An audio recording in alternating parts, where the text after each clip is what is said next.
Alert status! There are reports of a siege in downtown Mariner Bay. The monsters seem to be using magical powers to keep the city police away. We suspect it's the work of Queen Banshira. Your mission, Rangers, neutralize this evil so that the police can enter the building. Once you arrive at the building, we will be able to track you via your rescue morphers.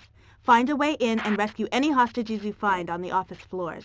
Meanwhile, my techs at the Aqua Base will be locking onto them and teleporting them to safety. It's my job to make sure you stay one step ahead of Queen Banshira's monsters.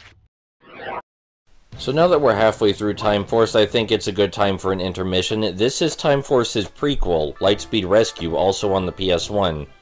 It was created by the same developer and looks and feels very similar. The main difference is that the focus of this game is 3D beat-em-up combat, and it's really shitty at it.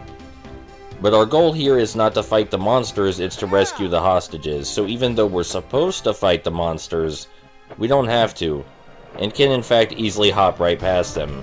Which is what I would recommend doing unless you enjoy incredibly obnoxiously unsatisfying basic 3D combat. The platforming in this game is somewhat less frequent than it is in Time Force, but it's also worse because there are less safeguards to stop you from dropping into pits, and you have less lives to work with, so that's fun. Anyway, even though you can run past enemies some of the time, sometimes you just can't. For example, we'll collect this hostage, but there will be an invisible barrier that will stop us from proceeding until we defeat all the enemies. It's incredibly arbitrary when you can and cannot walk past the enemies. Like sometimes they just forgot to put an invisible barrier there or assumed you wouldn't notice there wasn't one. I would much prefer if they simply let me walk past enemies all the time in this game, instead of making me flail at them like this. I really don't even want to talk about the 3D combat, even though it's the core of the game, because I mean, fucking look at it. It feels like an insult to everything I love about beat-em-ups. I can't understand why someone thought this combat system was acceptable. Anyway, you may notice we've been picking up gems across the level, and that's not just for points. That fills up our special meter, and the higher our special meter is, the more damage our special attack deals when we finally use it. Something unique to this game that wasn't in Time Force is that each ranger has their own special move. For example, the Red Ranger fires a laser, the Green Ranger has a ground pound, the Blue Ranger has a spin kick, but I just recommend using the Green Ranger because the ground pound hits anything near you with ease. You actually have to steer the Red Ranger's laser, which is irritating, and you have to get close to use the Blue Ranger's spin kick. The Green Ranger is obviously just the better choice over the other Rangers. So this game has a lot of mid-bosses just like the other game, and that health bar might look mighty familiar. That's because the bosses are pretty much the same as they are in Time Force. The difference is that in Lightspeed Rescue, the running kick is less overpowered, which is unfortunate. So instead of using the running kick, we're just going to spam our special meter, and then when our special meter is out, we'll use the punch mechanic instead of the kick mechanic. I know it seems incredibly unorthodox, but punching in this game is better than using the dash and kick repeatedly. We also have a block button and a dodge button, but these are useless because the enemies do not telegraph their attacks. They just don't. So blocking and dodging is entirely useless. They're just completely unnecessary game mechanics that feel like a slap in the player's face, and if you try to use them, you'll find yourself frustrated. And you know, I'm not a monster. When I first played this game and thought the combat was awful and felt terrible and thought the bosses were awful and didn't telegraph their attacks, I assumed it was on me, like there was something I wasn't understanding about the game. I tried using the dodge mechanic, I tried using the block mechanic, I tried attacking strategically.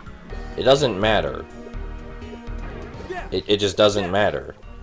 The game's combat is just incredibly boring and broken. And sure, the game's not hard, even though the combat is boring and broken, but it looks really stupid. And it feels really stupid. This is not the kind of game that anyone will feel good playing.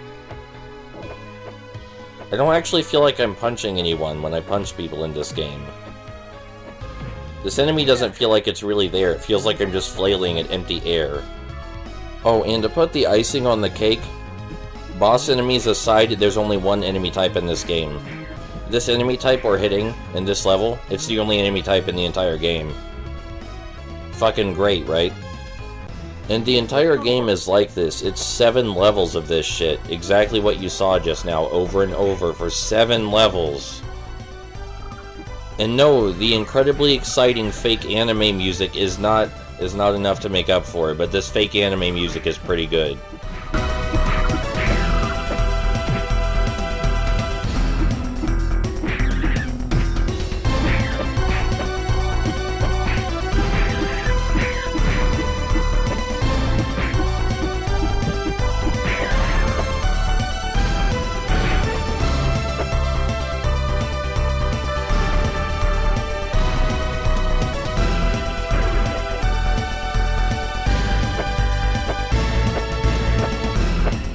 Never has there been such an intense discrepancy between sweet-ass anime boss music and incredibly boring gameplay.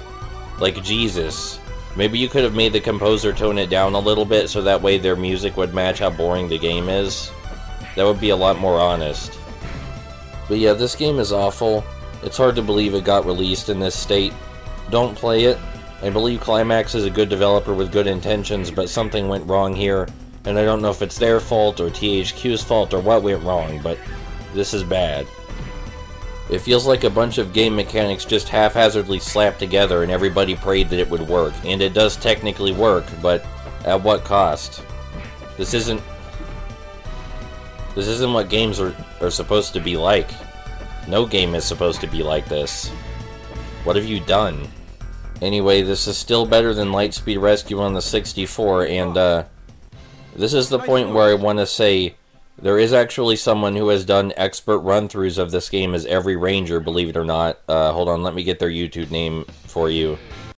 Yeah, here, this guy named Wounded Turtle has done expert playthroughs with all of the playable rangers in Lightspeed Rescue on the PS1, and I commend him for that because I can't even begin to fathom why someone would do that to themselves. But if you watch his videos, which are admittedly far better than this one, you'll see that the combat really does just suck. It doesn't matter how good you are at the game or how well practiced you are, the combat's just really awful. And I hate being this negative about something, but there's nothing here to enjoy. It's just what you saw, but over and over for an hour and 30 minutes. It's bad. Don't play it. This guy deserves more attention, though, for his suffering, so go tell him he did a good job or something, I don't know. Don't play Lightspeed Rescue, please.